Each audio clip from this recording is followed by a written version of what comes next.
Bom dia, boa tarde, boa noite, seja bem-vindo ao nosso podcast Medicina do Conhecimento, inovando desde 2015. Com você, caro ouvinte, pois somos o primeiro podcast sobre anestesia e medicina perioperatória. Aqui você compartilha ciência e informação a qualquer momento e em todo lugar. Eu sou Pablo Guzmão, anestesiador.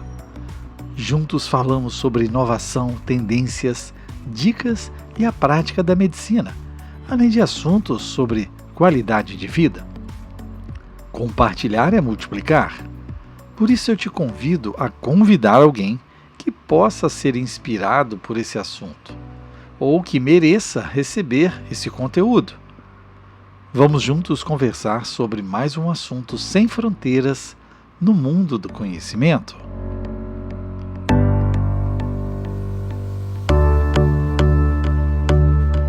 Gostaria de lançar uma pergunta instigante. Qual o seu objetivo como empresa? O da ASIS é ajudar gente boa a criar projetos incríveis, conectar pessoas para aprender e ensinar, oferecer conteúdos para desenvolver empreendedores e projetos, e benefícios para potencializar os negócios. Isso é realmente verdade? Passamos juntos por excelentes experiências com o inquieto Denis Ferrari, CEO da ASIS Inovação. E hoje batemos um papo agradável, trazendo conteúdos para empreendedores de startups e empresas, investidores e outros inquietos que buscam atuar no mercado da inovação. Escute até o fim e veja que descomplicamos o empreendedorismo de inovação. Seja bem-vindo, Denis Ferrari. Eu queria que você se apresentasse para os nossos ouvintes do Medicina do Conhecimento. Ei, Pablo. Cara, primeiramente, obrigado pelo convite. É um prazer revê-lo depois de tantos anos, ver o Medicina do Conhecimento crescendo e se tornando tão relevante como ele está se tornando.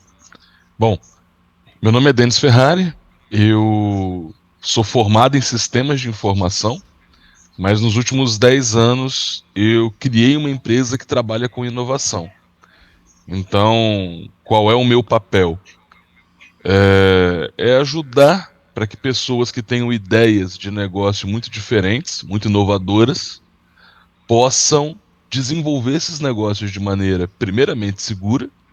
A gente tem que descobrir rápido se o projeto não for bom, né, para evitar desperdício de tempo, desperdício de recursos, sejam financeiros, enfim. E se o projeto for bom, potencializar esse projeto através de know-how, acesso a mercado e acesso a capital. Então, a gente hoje atende a startups, a gente mantém um programa de aceleração constante, a gente também coordena laboratórios de inovação de empresas, e temos uma espécie de associação de investidores que estão interessados nos projetos oriundos desses dois programas, nas startups e nos laboratórios de inovação das empresas que a gente coordena. Bom, eu sei muito bem das propostas da ASIS e da sua eficiência, porque eu tive a honra de ser mentorado, né, por você, Denis, entre 2016 e 2017, quando a Medicina do Conhecimento foi criada e nós éramos um gerador de podcast. E hoje, com muito orgulho, a gente percebe que essa ideia já transformou-se em um ecossistema digital, tendo uma comunidade, tendo oportunidade para várias situações, trazendo conteúdo para o colega médico de vários formatos. E eu queria te perguntar uma dúvida para quem não está muito ligado nesse ramo. O que é inovação e o que é ser inovador? Aqui vai depender de quanto tempo você me dá para te responder isso, tá? Mas vamos lá. Inovação é um processo, falando tecnicamente, de redução de incertezas.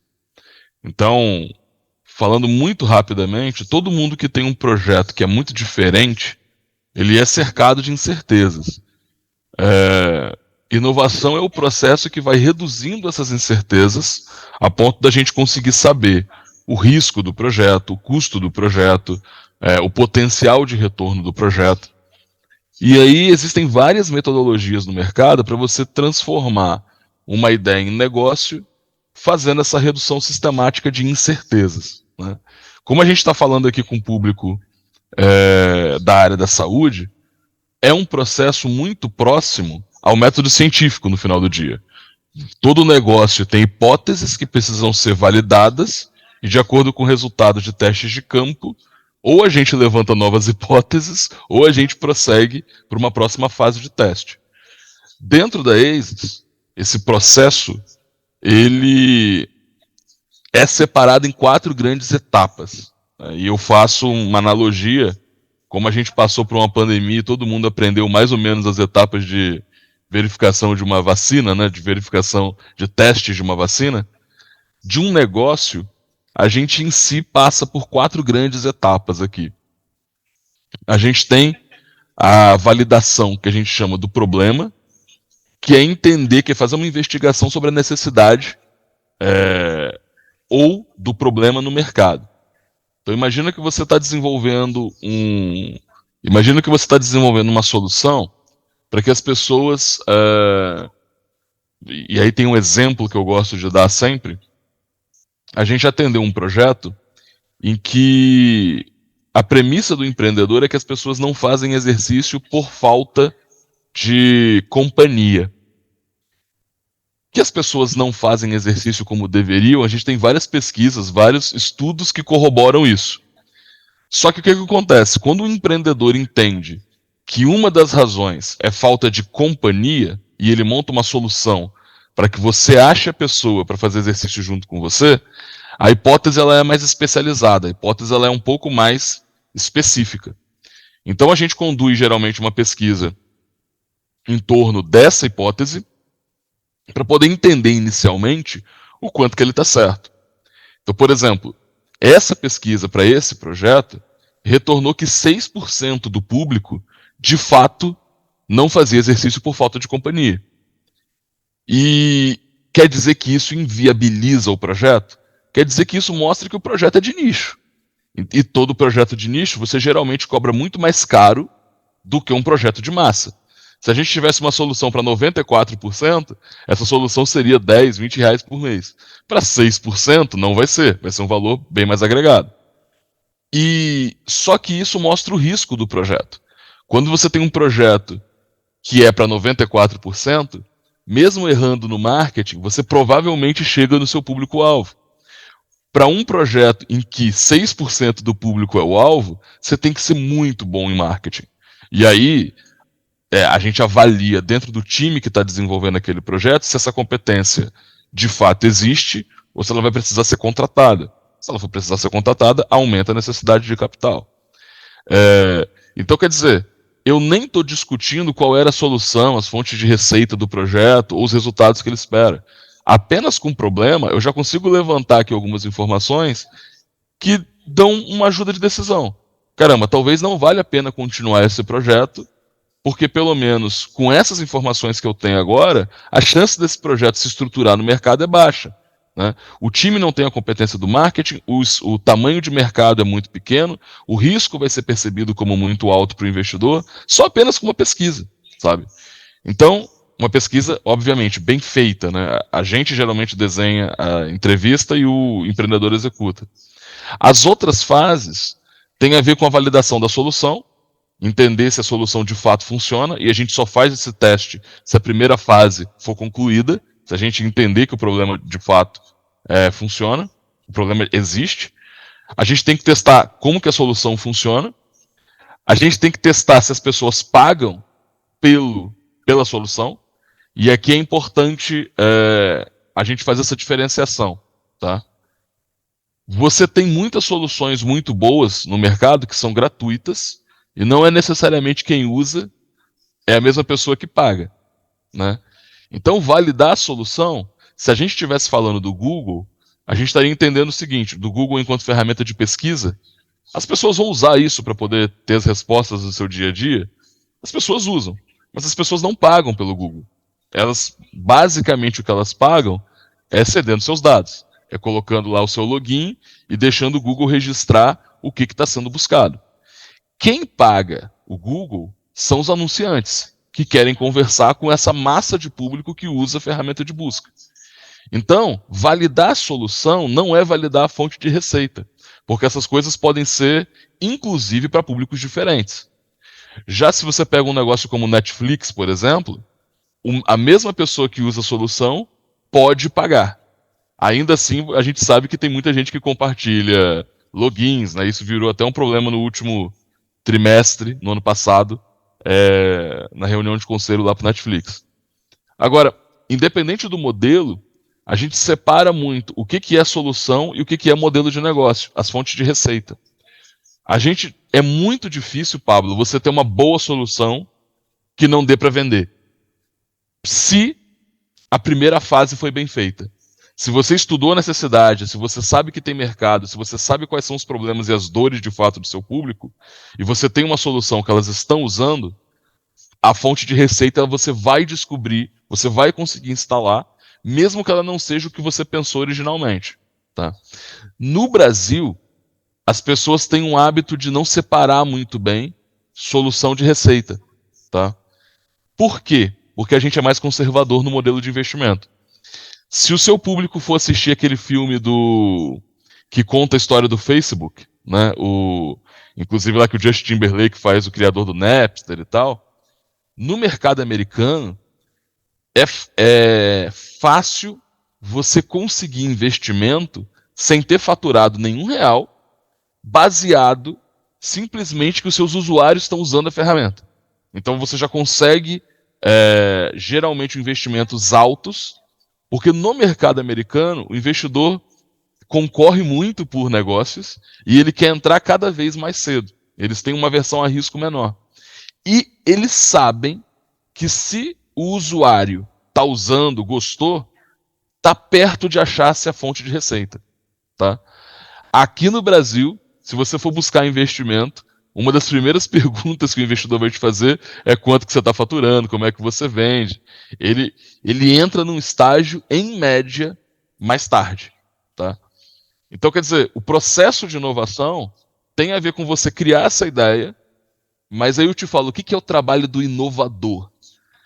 Ele não é ser só o criativo, o cara que vai ter uma parede com uma pancada de ideias, ele não é o estereótipo do professor Pardal.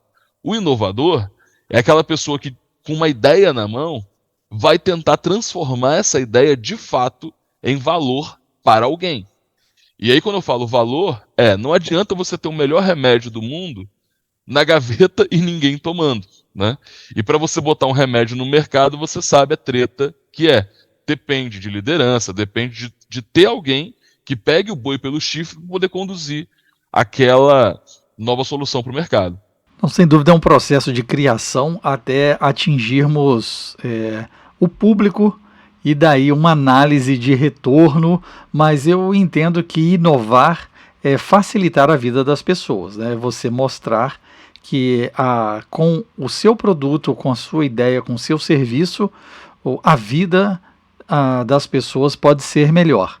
Agora, eu queria que você falasse para os nossos ouvintes. Eu tenho uma ideia fantástica. Ninguém tinha pensado nisso. E agora? Por onde eu começo? É fácil? É difícil? Tenho que procurar empresas específicas para analisar o projeto? Posso fazer isso sozinho? Qual que é a sua experiência na prática? Aí tem dois Denis aqui que vai responder essa pergunta. O Denis que trabalha na ASUS vai falar, procurem a ASUS que a gente pode te ajudar. Mas, no geral, empreender de forma inovadora ou não, mesmo que você vá abrir um restaurante, não é uma atividade que você consegue desempenhar sozinho. E aqui é importante ter claro uma coisa. De novo, como a gente está no podcast na área da saúde, o seu público estuda muito, muitos anos, e continua se atualizando, inclusive ouvindo o seu podcast, para conseguir desempenhar bem a função para a qual eles se formaram. Então, quer dizer, você estuda, você se prepara, você se atualiza para conseguir ser um bom profissional. Para você ser um criativo, inovador, empresário, por mais que você se prepare, se você tem um negócio que é de fato inovador, você está fazendo algo que ninguém fez. E é uma coisa complicada, porque você não vai ter necessariamente um benchmark, uma escola, porque ninguém fez exatamente aquilo que você está fazendo. Nesse cenário, com quanto mais pessoas você se cercar, que já passaram por uma experiência semelhante, ou que estão empreendendo num negócio relativamente inovador, mais repertório e know-how você vai ter acesso para poder tirar o seu projeto do papel.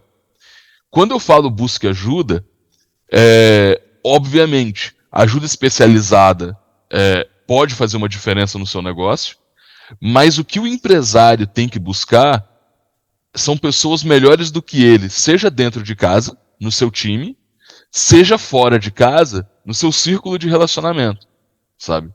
Então, assim, para dar um exemplo, né?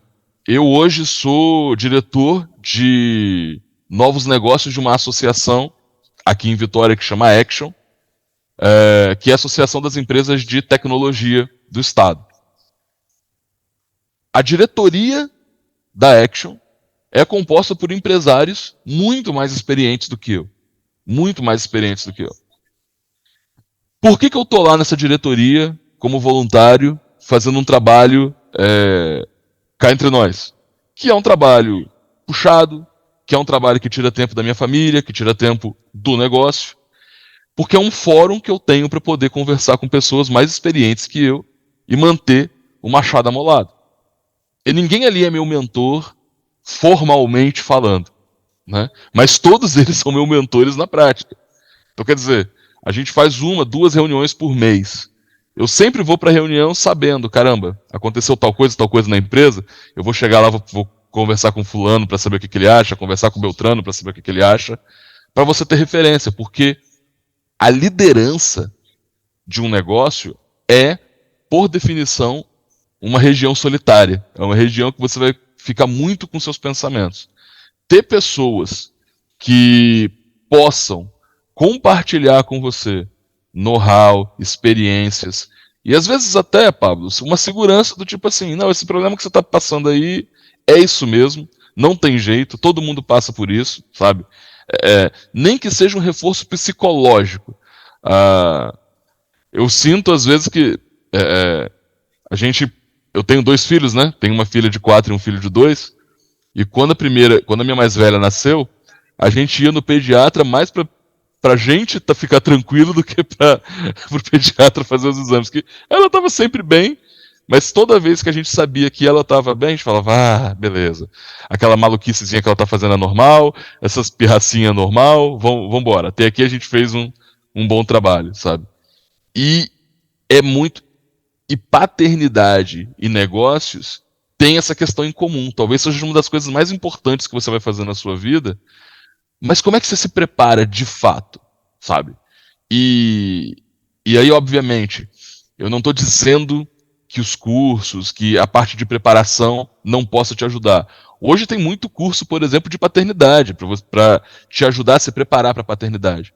Mas quando que você vira pai? É no dia a dia do negócio, sabendo algumas coisas previamente e atendendo no tempo de resposta da criança ali, né, on the road, né? Não ficar sozinho, Pablo, eu acho que é a principal dica que eu posso dar para sua audiência, sabe? É o que mais vai fazer diferença. Buscar ajuda especializada vai fazer com que você tenha provavelmente um resultado mais rápido, tá? Seja para saber, como eu falei lá no começo, que a sua ideia não faz sentido, seja para poder desenvolver o seu projeto. Agora, independente de você procurar ajuda especializada ou não, ter empresários à sua volta, ter um fórum que você consiga acessar pessoas mais experientes, é uma dica que eu dou para todo mundo. Eu tenho certeza que o assunto está deixando você interessado e podemos discutir um pouco mais. Para isso, eu gostaria de te convidar para estarmos juntos na maior plataforma digital médica brasileira, a SD Conecta. Medicina do Conhecimento tem uma comunidade por lá. Imagine você ter a segurança dos seus dados, conversar de forma amigável com colegas especialistas de todo o Brasil, um layout agradável, pois parece até mesmo uma rede que você já acessa. Lá você pode compartilhar seus casos, seus desafios, ter uma segunda opinião com colegas de mais alto gabarito. Afinal, esse é o princípio da medicina do conhecimento. Compartilhar é multiplicar.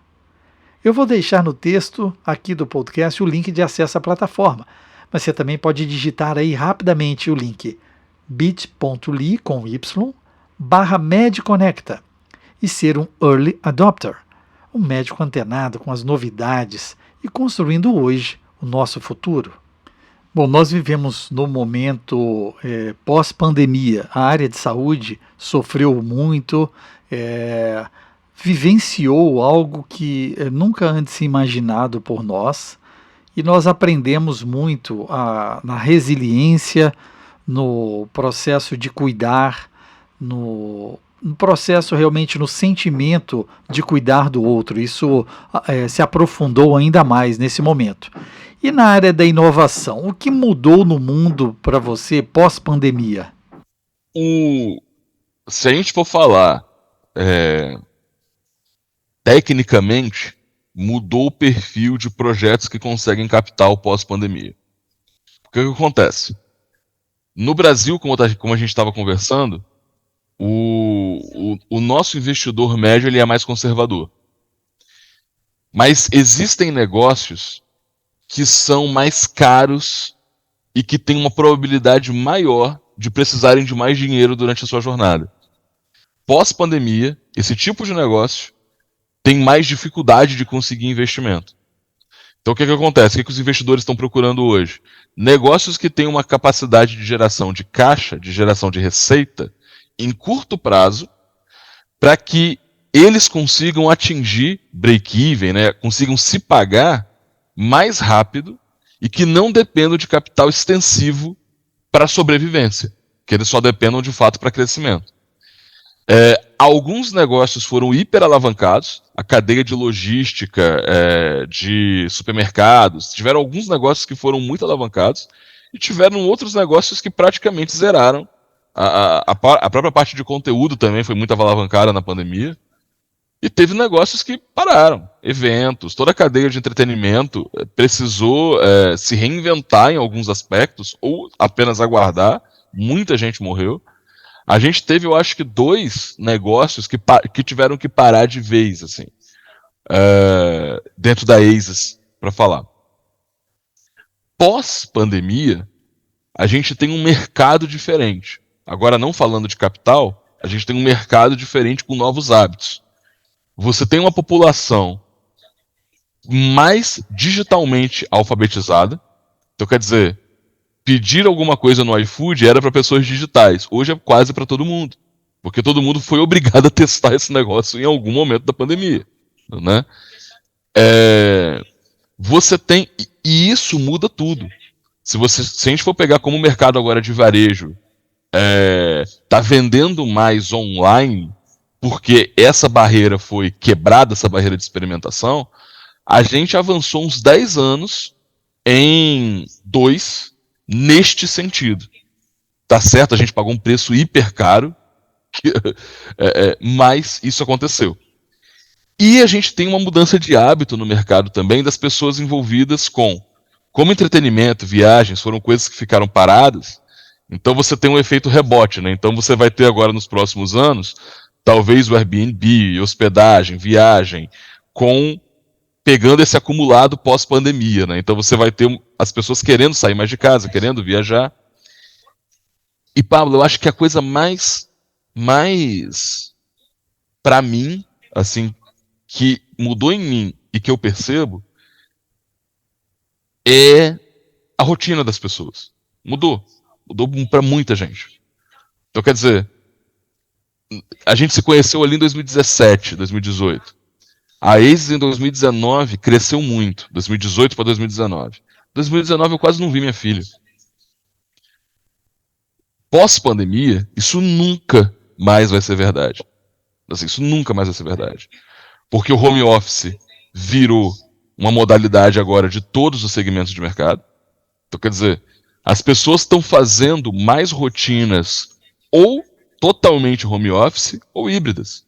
Tem gente que consegue trabalhar parte da semana de casa, tem gente que consegue trabalhar parte do dia de casa, mas a gente está dando mais valor, seja a qualidade de vida no âmbito de para que eu preciso pegar trânsito para executar essa atividade, seja por que eu tenho que ficar tão longe das minhas relações afetivas, sejam elas quais forem.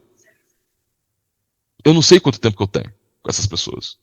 Então, a pandemia causou uma reflexão que mudou o mercado.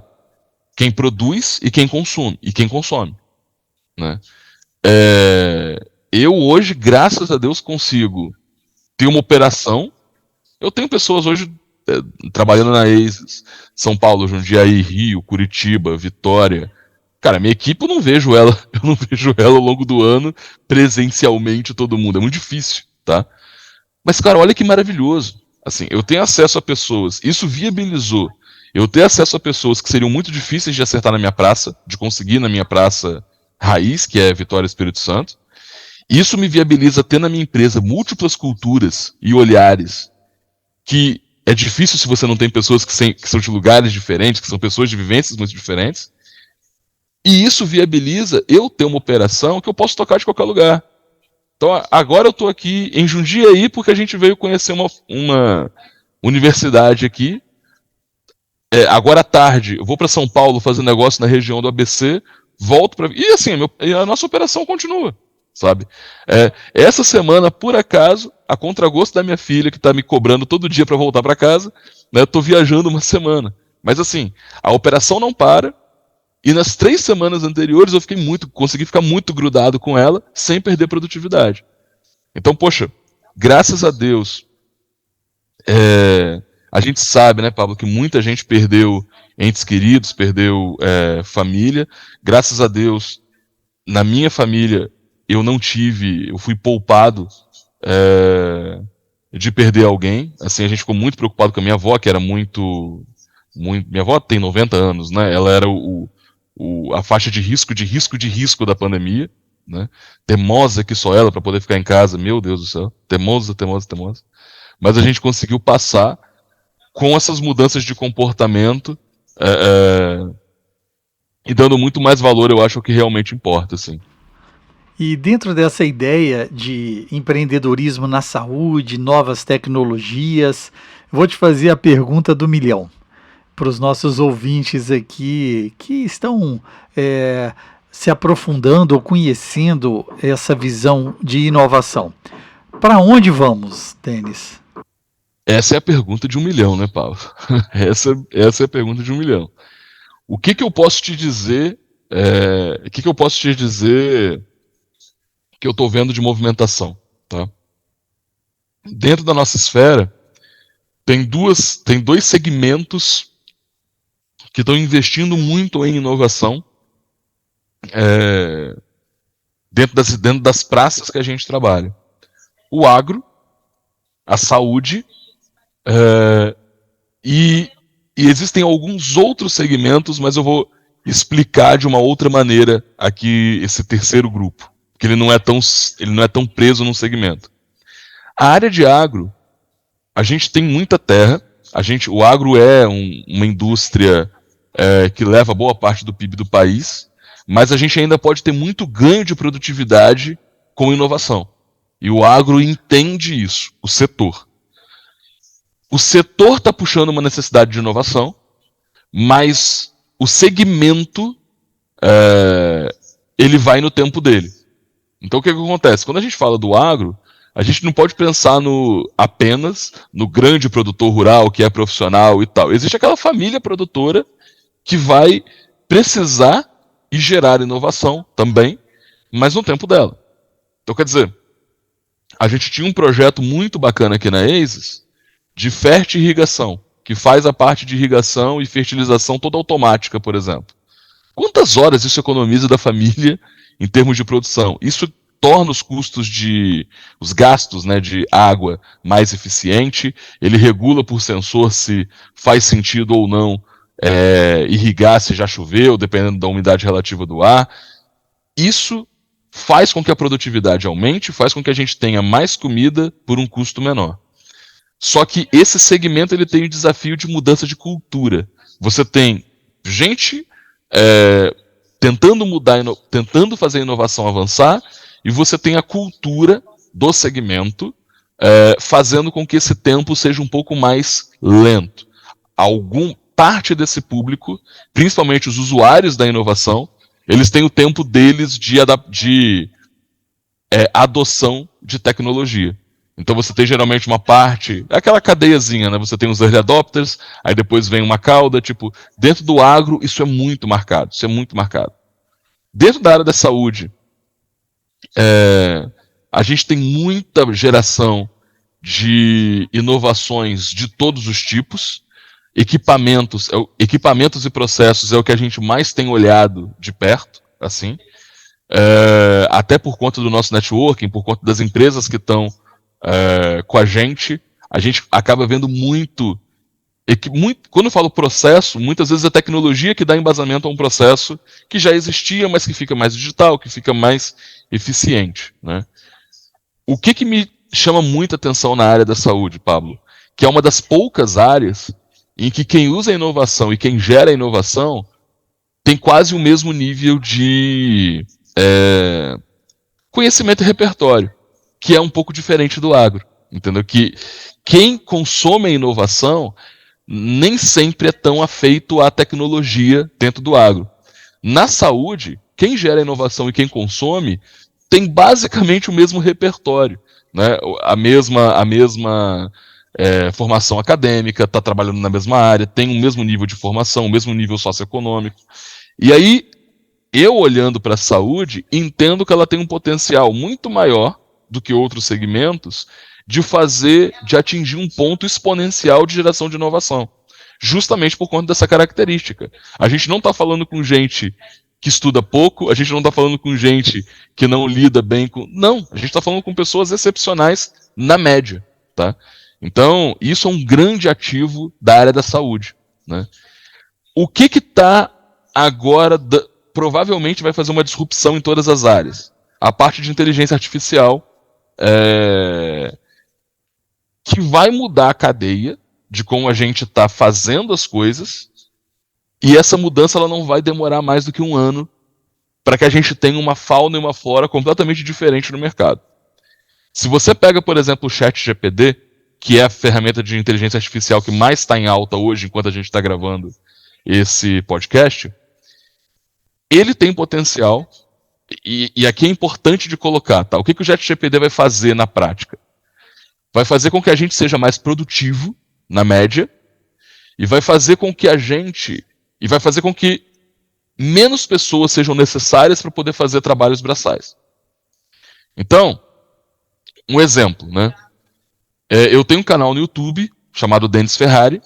Inclusive eu te mandei um vídeo lá essa semana, né? Isso que semana passada, isso que fez a gente retomar o contato. Que para eu produzir esse vídeo, eu preciso produzir um bom título, otimizado para SEO, uma boa descrição, hashtags, textos de divulgação, o que eu vou mandar no WhatsApp, o que eu vou mandar no Instagram.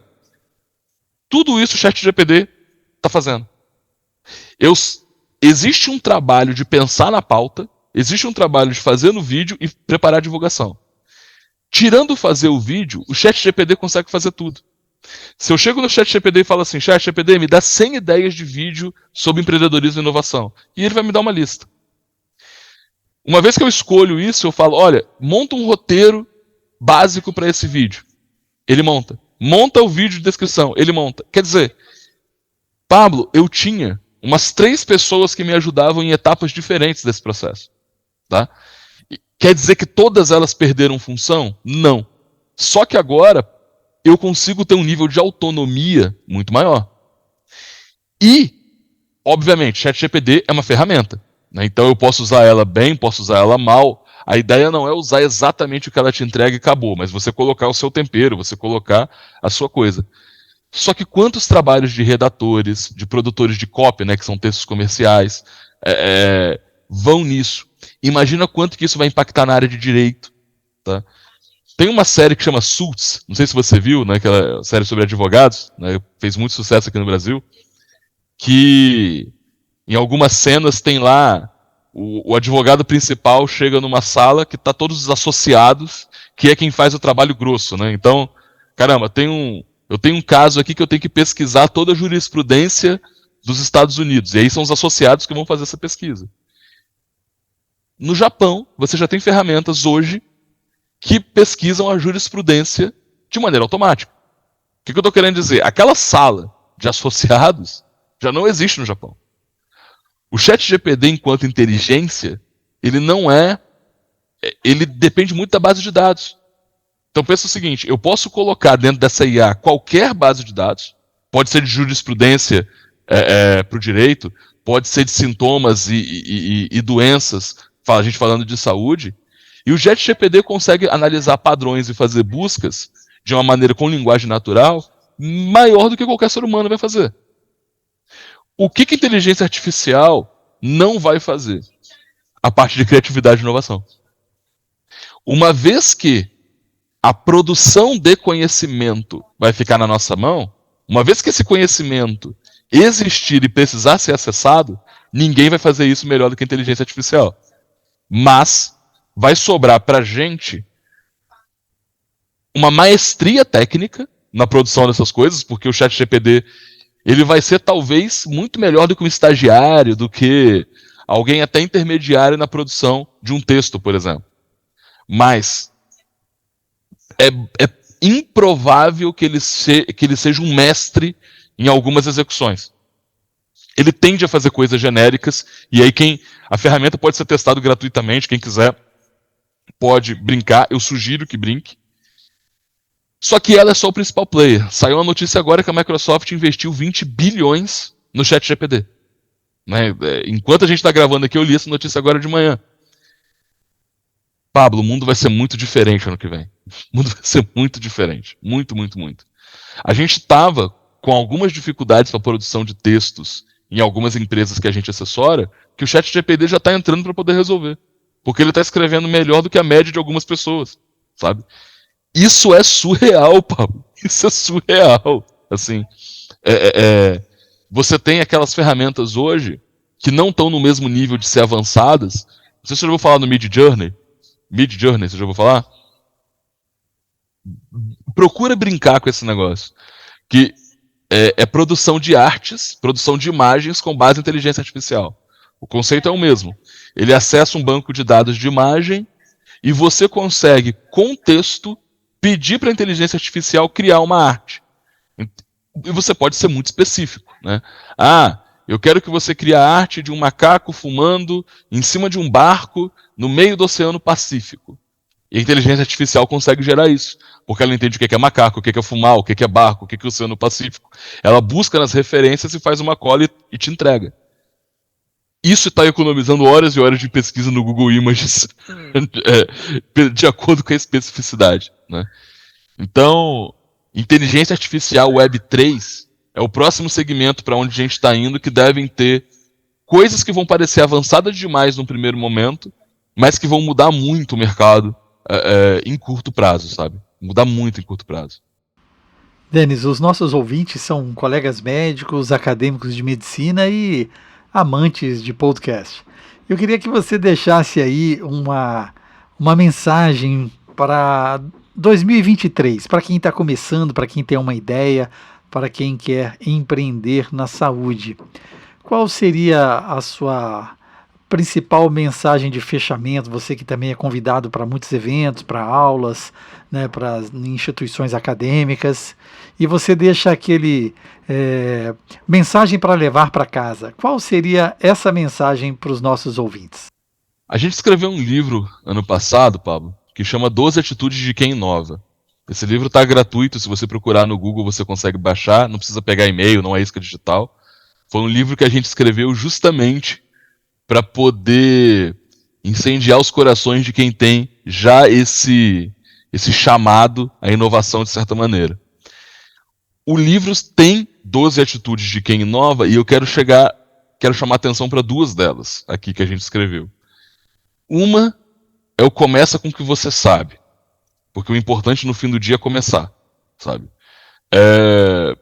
A gente se preocupa muitas vezes em estar preparado, em estar 100% preparado para começar um negócio, e isso não existe. Você nunca vai ter 100% do que você quer implementado no seu negócio. Você tem que lidar sempre com essa frustração. A versão do seu negócio, a melhor versão do seu negócio está sempre na sua cabeça, nunca está no mundo. Você sempre tem uma próxima versão melhor, né? E muita gente não começa por querer ficar idealizando essa versão perfeita do negócio ou se preparando para ele. É igual paternidade, você vira pai no caminho, você vai aprendendo no caminho. Então se preocupe em começar com o que você sabe. E a outra coisa, que parece básico, mas é talvez uma das maiores armaduras mentais que a gente aprendeu ao longo desses anos, é não se levar tão a sério. Assim, e o que é não se levar tão a sério, Pablo? Você vai errar. Se você está inovando, você vai eventualmente fazer alguma coisa que não vai ser a melhor versão, você vai eventualmente tomar uma decisão errada, você vai eventualmente cometer algum erro, você vai cair. Ri do seu erro, aprende com ele, levanta e continua andando. Por medo de errar, por medo da imagem que o meu erro vai gerar, muita gente deixa de fazer as coisas. E a gente não é perfeito, Pablo. Ninguém é. Ninguém é feito de erro, principalmente quem está tentando fazer alguma coisa nova, diferente, inovadora. Se ninguém fez antes, a chance de errar é maior. Então, a questão não é se você vai errar ou não, é quando. Então, se você sabe que você vai errar, você tem que tratar o seu erro talvez de uma maneira mais cômica. Faz piada com isso. Sabe, assim, não ache que um erro que você tomar vai ser o fim do mundo. Na maioria das vezes não é. Aprenda com o erro, tente não errar coisas que você poderia, perguntando para as pessoas, aprender. Porém, não se martirize tanto e não fique com tanto medo de errar, porque senão a gente não faz as coisas, sabe? É meio que assim, a criança para aprender a andar, ela vai cair, é inevitável, ela vai cair. Mas a criança, ela não tem medo de tentar. Ela vai levantar, aos trancos e barrancos ela vai se ancorando e tal, e quando você vê, ela está correndo pela casa para lá e para cá como uma profissional. Parece que ela já nasceu sabendo fazer isso. Mas a gente aprende por processo de tentativa e erro. E o erro não pode ser martirizado. Tá? Pablo, obrigado pelo convite. São essas duas dicas que eu deixo. E também faço convite para a sua audiência para acessar o YouTube, canal Denis Ferrari, que eu estou soltando agora 2 vídeos por semana, toda terça e sexta-feira, falando de inovação, empreendedorismo, sociedade. É um jeito de escalar um pouco a minha mentoria para conseguir falar com mais gente, né, as coisas que a gente aprendeu aqui. Por lá, as pessoas têm acesso a todas as minhas redes sociais, também vou deixar contigo. E agradeço de novo, amigo, o convite e a possibilidade aqui de estar falando com a sua audiência. Uma grande honra para a gente e agradeço profundamente a sua disponibilidade, até fora da grande vitória aí a gente conseguir esse momento. Vou deixar aqui o link para o livro, o link para o site da ASIS também e do seu canal do YouTube, no descritivo desse podcast, para que a gente possa viralizar. Essa é a palavra que nós gostamos, né? Ou não gostamos, né? Depois da pandemia, viralizar o conteúdo. Muito obrigado e seja sempre bem-vindo ao Medicina do Conhecimento. Um abraço. Vamos lá. Compartilhe conosco sua experiência nesse tema. Participe lá na nossa comunidade Medicina do Conhecimento no SD Conecta. Ative a notificação para ser informado quando um novo podcast for publicado e a qualquer momento, em todo lugar, escute a rádio web no www.medicinadoconhecimento.com.br. Você pode escolher a sua plataforma e ouvir mais podcasts. Siga-nos lá no Spotify, no Deezer, no Apple e Google Podcasts, SoundCloud, YouTube e mais uma dezena de agregadores de podcast. No Medicina do Conhecimento, você escolhe o player da sua preferência. E eu conto com seu feedback, amigo ouvinte. Vamos lá, te convido a compartilhar nas suas redes esse podcast. Divulgue para mais pessoas que merecem ouvi-lo. Os nossos colegas precisam pensar nesse assunto. Aí deixe seu like onde você nos ouvir, porque isso aumenta a divulgação do projeto. Além disso, você pode entrar em contato conosco sugerindo o próximo tema. Fique ligado nas redes sociais Twitter, Facebook e Instagram, Medicina do Conhecimento. Afinal, compartilhar é multiplicar.